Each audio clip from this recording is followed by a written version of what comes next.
여러분 명절이나 휴가를 맞이하여 고향에 가실 일이 있으실 겁니다.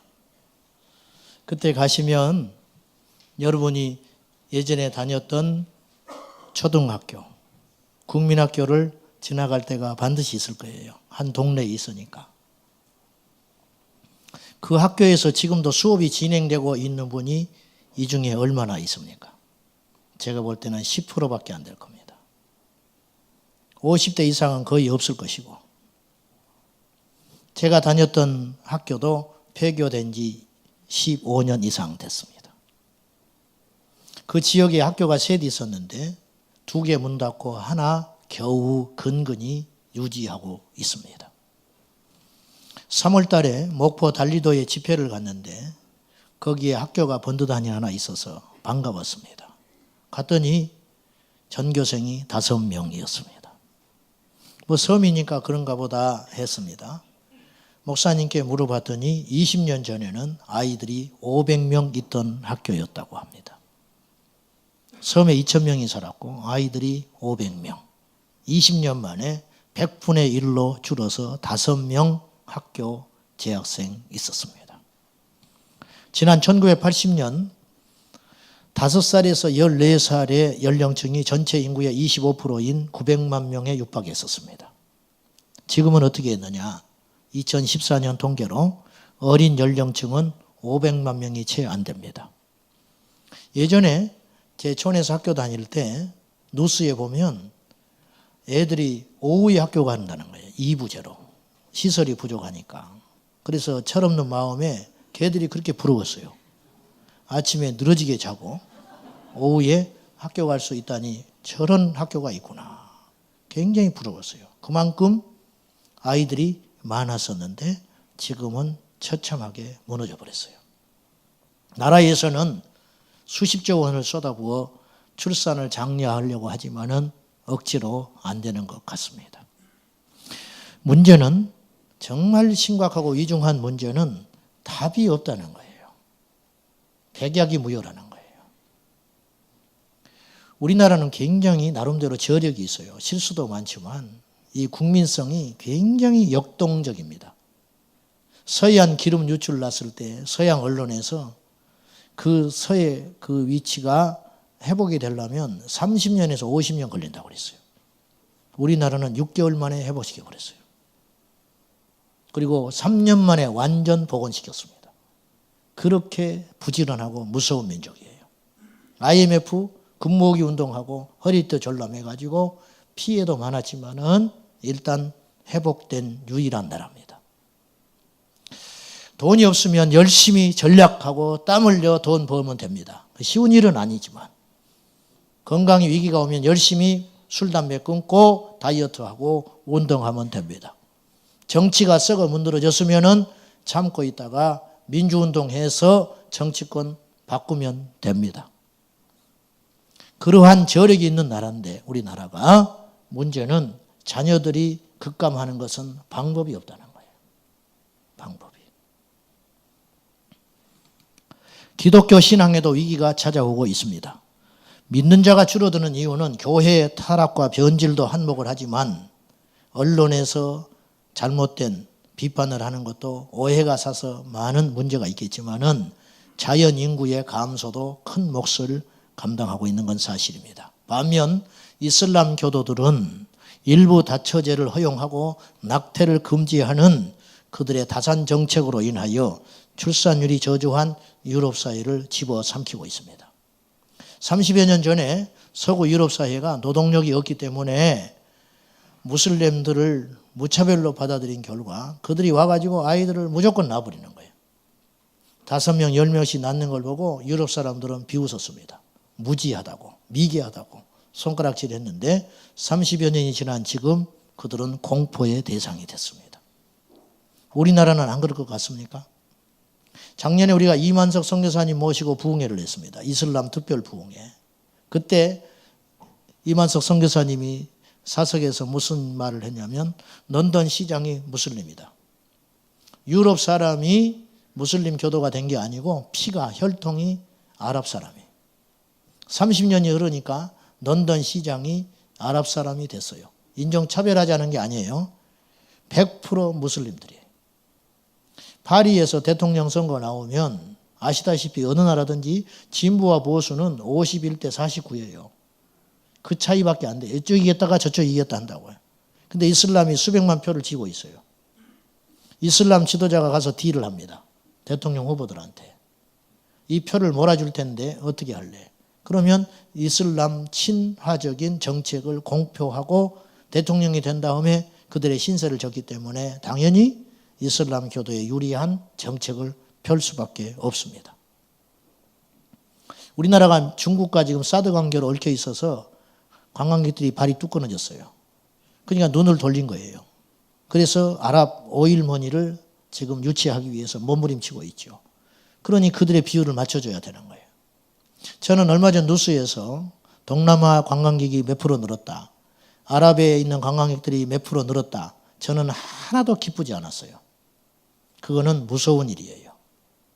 당장의 이득은 있을지 모르나 그들의 요구 조건을 들어주다가 우리도 역시 서구화처럼 불행한 길을 치달을 수 있다는 겁니다.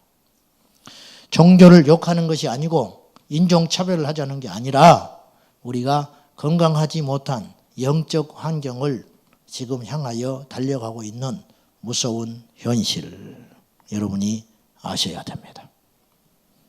일산에도 이슬람 타운이 들어온다고 해서 무척이나 지금 시끄럽습니다.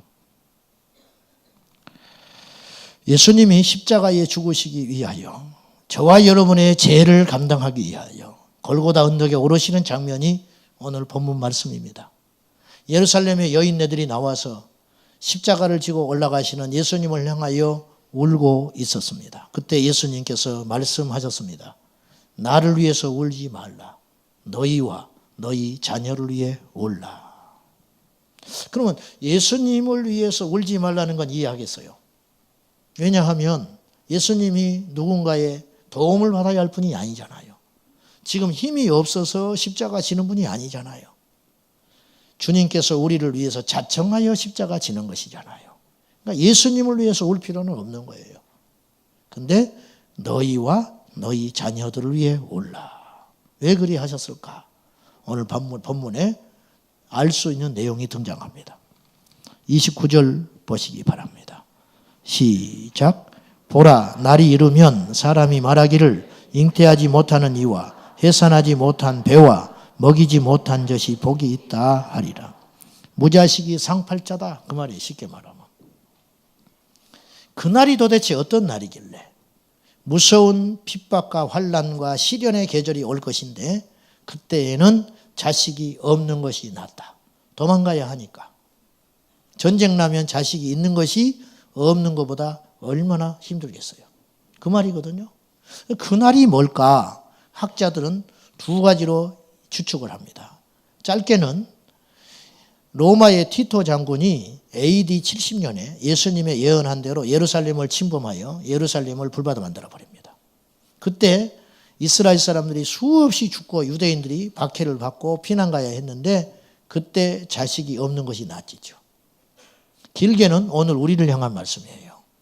오늘 이 어렵고 힘든 패역한 이 세대에 기독교 세계관이 짓밟히고 있는 영적 가치가 발바닥에 밟혀 있는 이 어려운 혼돈의 시대를 살고 있는 우리들에게 통곡해야 된다.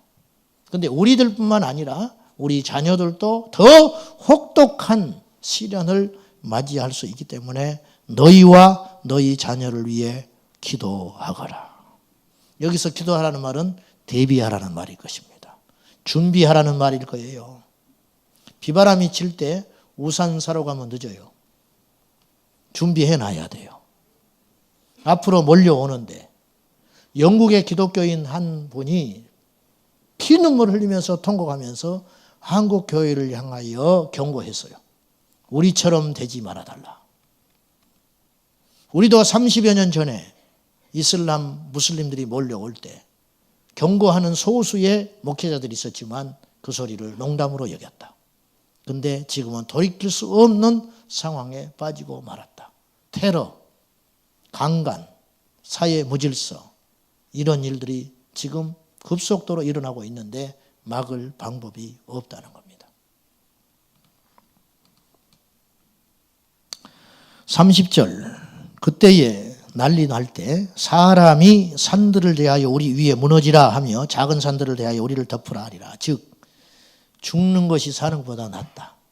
산이 덮쳐서 차라리 죽어버렸으면 좋겠다. 그렇게 극심한 환난과 난리와 핍박과 시련이 시작되는 날이 올 것이다. 주님이 경고하셨어요. 대비하라. 대비하라. 31절 푸른 나무에도 이같이 하거든 마른 나무에는 어떻게 되리요 하시니라. 이 해석은 여러 가지 해설이 있는데 저는 이렇게 해석하고 싶습니다. 마른 나무가 불에 타기 쉬워요? 푸른 나무, 생생한 나무가 불에 타기 쉬워요? 마른 나무. 여기서 푸른 나무는 예수님 자신입니다.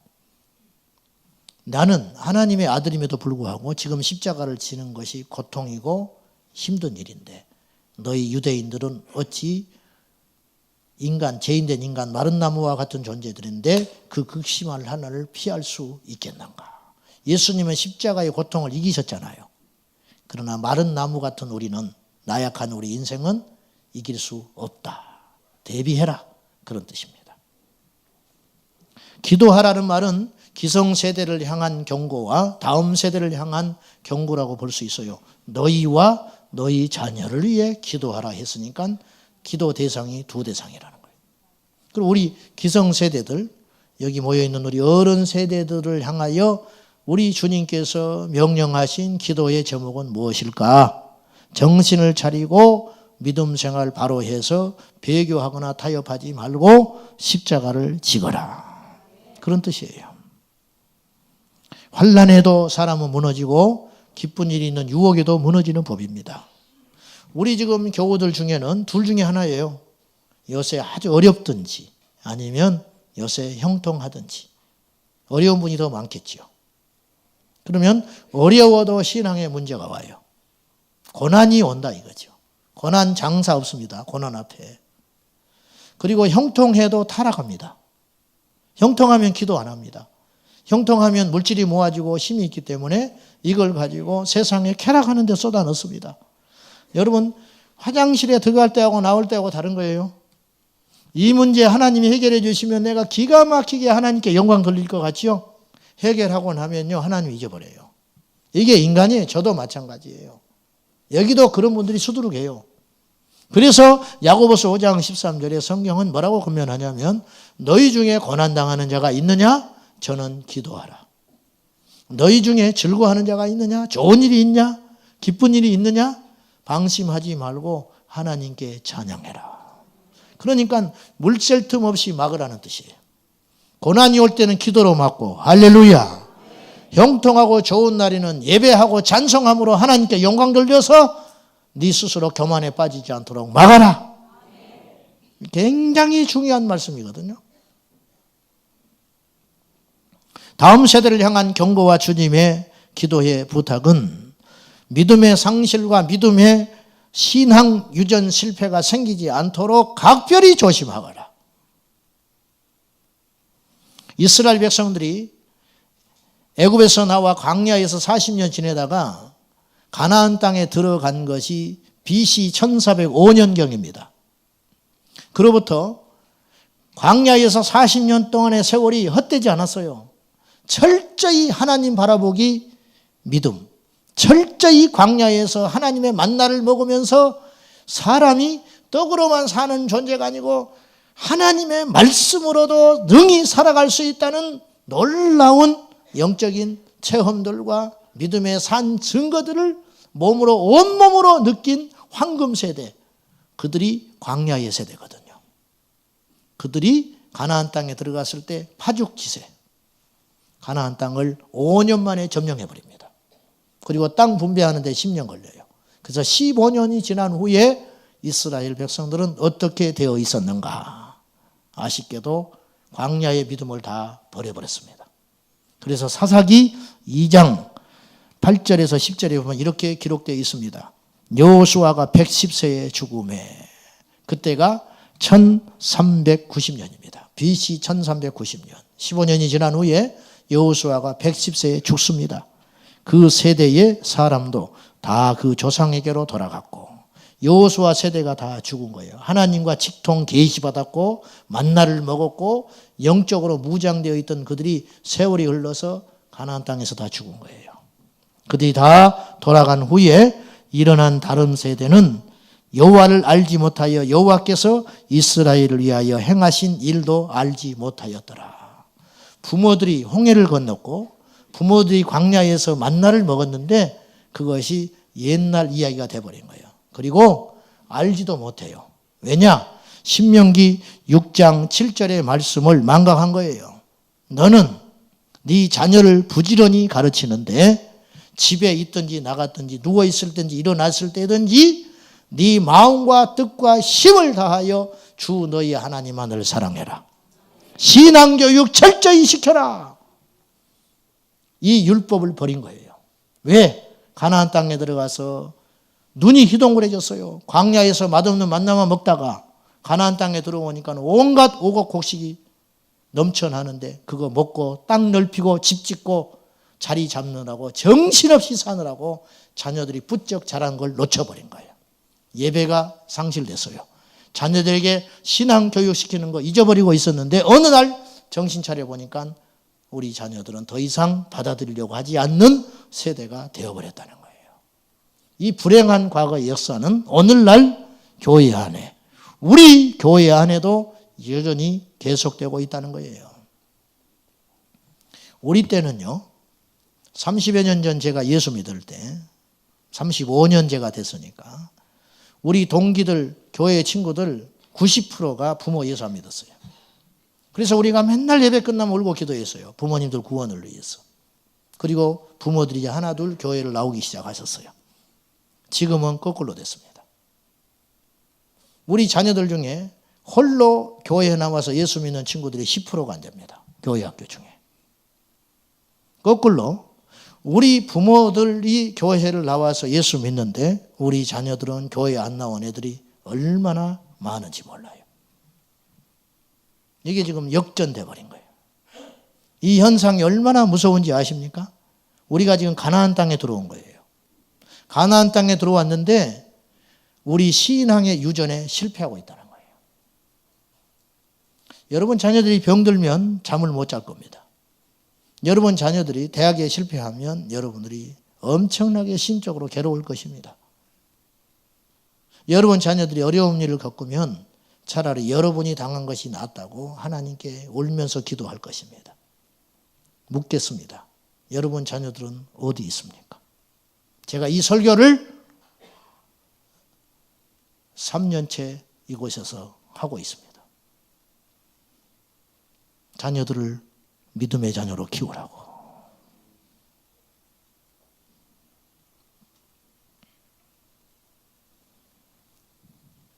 교회 학교가 텅텅 비고 있습니다. 1000명 모이는 어른인 교회에 교회 학교 청년부들이 20명이 채 안 모입니다. 더 문제는 누구도 그 문제를 심각하게 생각하고 있지 않다는 것입니다. 이대로 가면 이 나라의 미래는 없습니다. 세상 사람들은 깨어있질 않아요. 영적인 걸 모르니까 오직 돈벌이, 오직 출세, 오직 큰 건물 짓는 거, 오직 땅 넓히는 거, 자식들 인류 대학, 인류 기업, 좋은 신랑, 신부감 찾는 거, 그것이 자신들의 모든 소망이기 때문에 영적 분별력이 없어요. 깨어 있어야 할 사람들은 성경을 아는 우리들, 다음 세대가 어떻게 일어날 것을 주님 안에서 계시받은 하나님의 사람들, 그들이 정신 차리고 깨어서 십자가의 군사를 지금 만들어내지 않으면 다음 세대는 무너지고 말 것이다. 성경책을 가지고 주일날 교회에 오다가 테러를 당하는 일이 앞으로 30년 안에 없다고 어떻게 보장하겠냐는 거예요. 그때 가서 울고 피눈 흘리고 기도해도 늦다. 지금 너희와 너희 자녀를 위해 울라. 동거하라. 경고하시는 겁니다. 오늘 예배하는 우리 장년들 중에 자녀들이 신앙생활 안 하는 사람들이 꽤 많습니다. 어디 있습니까? 여러분 자녀들은 지금 무엇을 하고 있습니까? 오늘 집에 가서서 몇 분이나 이렇게 할지 모르겠지만은 자녀들을 앉혀놓고 물으세요. 네 안에 예수가 있냐? 교회를 안 다니면 뭐 말할 필요도 없는 것이고, 교회를 다니는 것으로 안심하지 말고 앉혀놓고 분명히 짚어보세요. 너 지금 죽으면 천국 갈 수 있겠냐? 답 못하는 애들이 수두룩할 거라는 거예요. 그러면 우리는 통곡해야 돼요. 내일부터 새벽 기도해야 돼요. 기도원이가 금식해야 되는 거예요.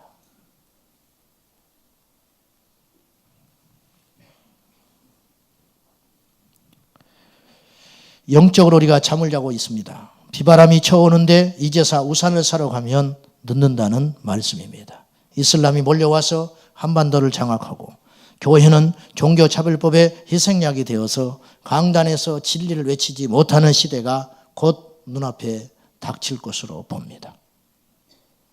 세상은 동성애와 무신론적인 사관으로 가득 차서 성경을 반대하는 악한 현상들이 들불처럼 일어나 번져갈 터인데 그때서야 우리가 무언가를 준비한다면 늦는다는 것이지요.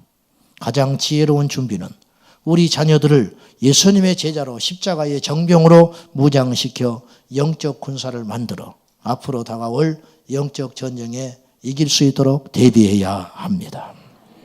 세상에 장담 못하는 것 자식입니다. 제 어릴 때 이런 소리 자주 들었습니다.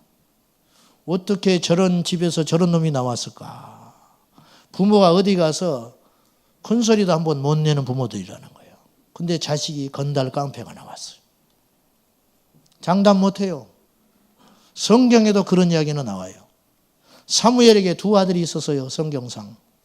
그 두 아들이 재판관이 됐어요. 판관. 사사가 된 거지요. 근데 성경에 보면 그 두 아들은 사무엘이 걸었던 믿음의 길을 걷지 않아요. 그래서 이스라엘 백성들이 근심하기 시작했어요. 지도자가 없다. 당신은 나이 들어가고 당신의 자녀들은 폐역했는데 우리는 누구를 믿고 사냐.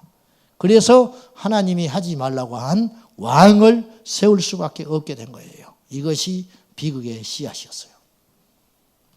다윗이 8명의 아내에게서 20명의 아들을 낳습니다. 딸이 하나 있어요. 근데 하나만 있었겠어요? 성경에 하나만 등장하는 것뿐이지. 20명의 아들이 있었는데 그 중에 하나 건졌어요. 솔로몬. 그것도 나중에 무너졌지요. 그렇게 자식은 믿음으로 제대로 키워내기가 만만치 않는 겁니다. 세계를 누리는 부흥사도 자기 자식을 예수 믿게 못 만들잖아요. 그러니 장담 못해요. 장담 못해요. 오직 우리는 하나님께 기도하고 통곡할 뿐입니다. 주여 내 자식을 불쌍히 여겨 주십시오. 한 가지 믿는 것은 모니카의 설례에서 볼 듯이 어거스틴의 모친 모니카를 보듯이 기도의 자식은 망하지 않더라. 그거 믿는 거죠. 우리 부모들의 가치관이 먼저 변해야 됩니다. 스승을 뛰어넘는 제자 없습니다. 형을 뛰어넘는 아우가 없습니다. 부모의 신앙을 뛰어넘는 자식은 있을 수 없습니다. 일관된 신앙관과 믿음관으로 우리 자녀들을 말씀으로 잘 훈육해야 합니다. 신앙 제일주의, 예수 제일주의, 예배 제일주의로 우리 부모들이 하나님 나라의 가치관으로 철저히 무장하여 공부를 못해도 상관없지만 예배에 빼먹는 것은 용서하지 않는, 처달을 해라 그래도 죽지 아니하리라. 이것이 잠언서의 가르침이에요. 여러분, 매질을 해서 자식은 죽지 않아요. 하나님이 그렇게 만들어 놨어요. 매질을 안 하면 죽어요. 회초리를 들라는 거예요. 회초리를. 어디서 예의 없이. 인사 안 하면 밟아버려야 돼, 집에 가서. 진짜로. 공중도덕을 지키지 않는 아이는 혼을 내야 되는 거예요. 혼을 내.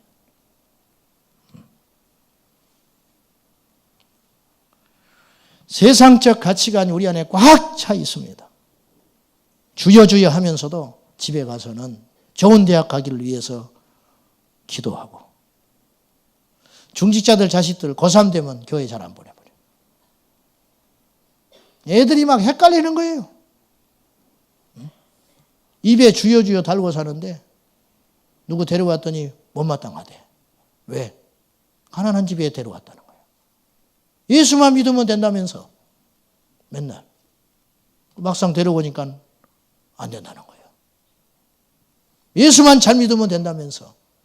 근데 대학 떨어졌다고 땅이 꺼져라 누워 계시다. 앞뒤가 맞지 않냐? 앞뒤가.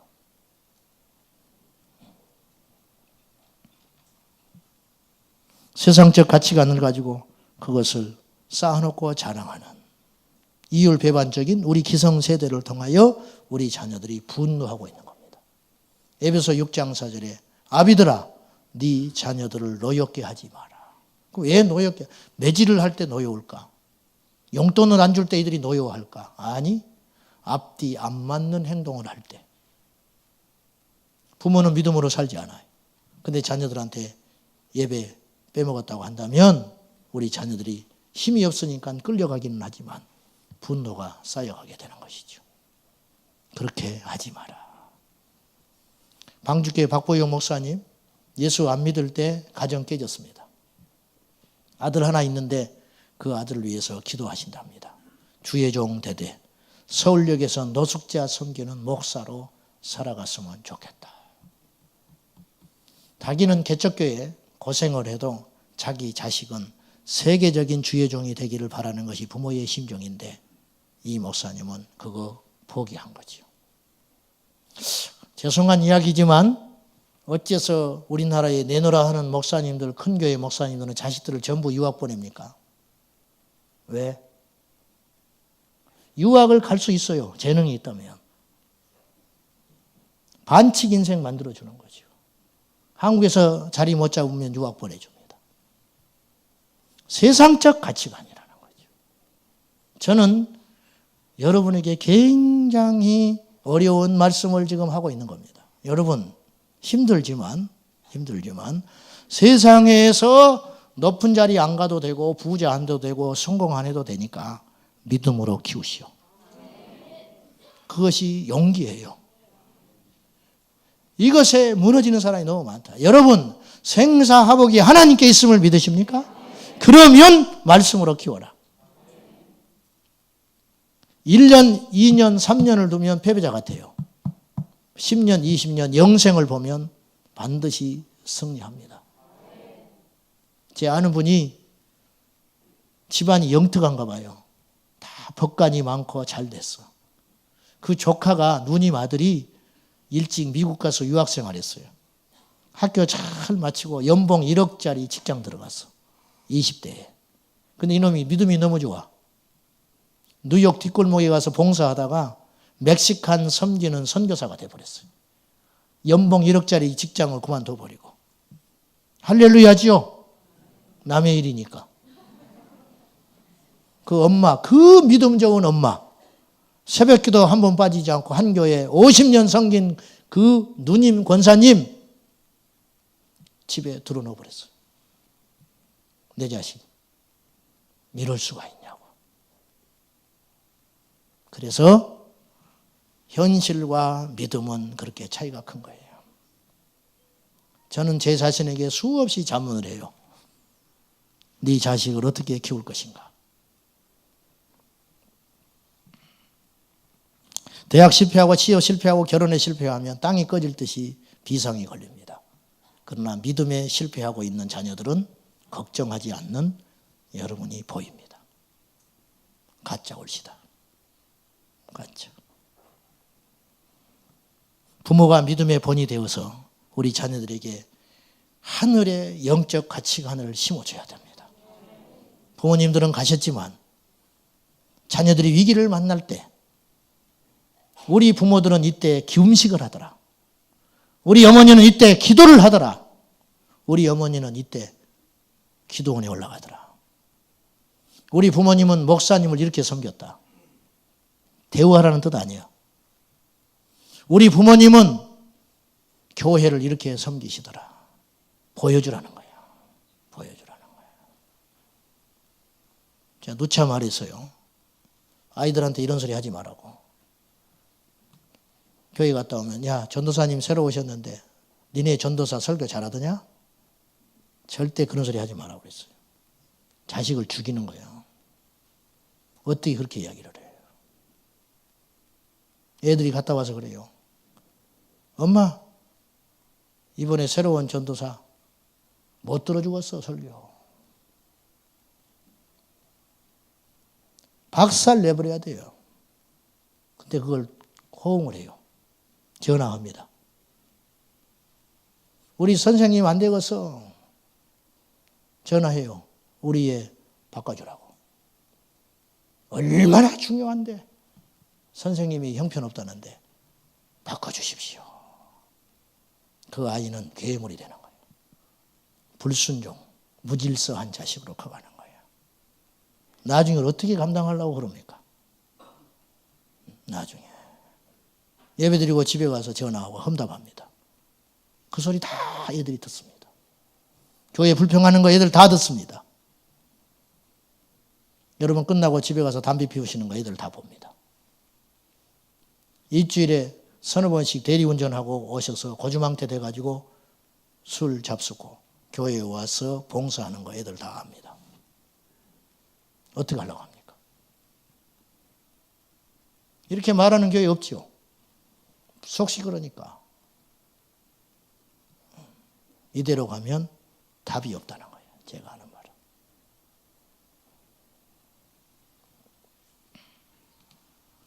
말씀 맺으랍니다.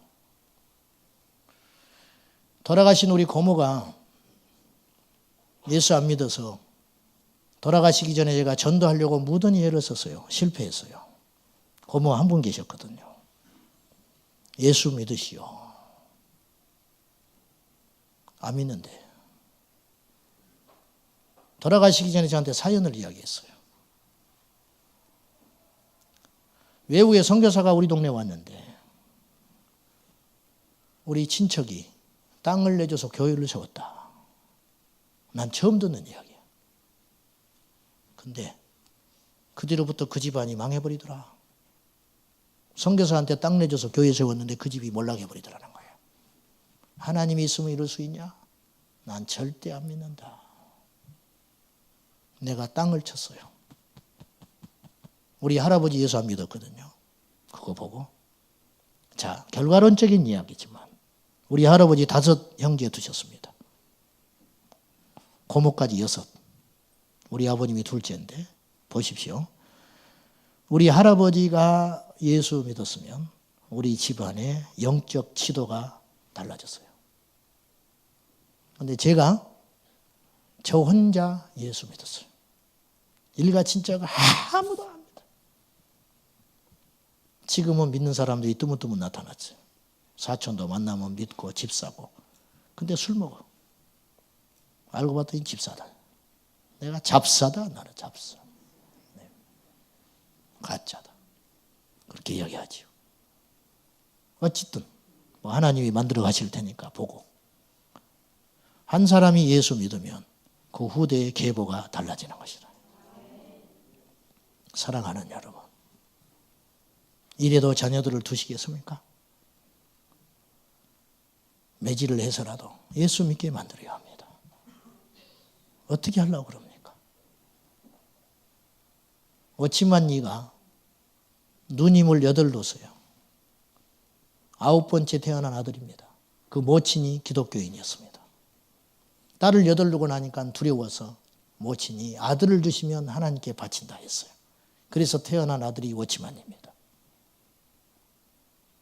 오치만니가 먼 훗날 자기가 구원받은 이야기를 썼어요.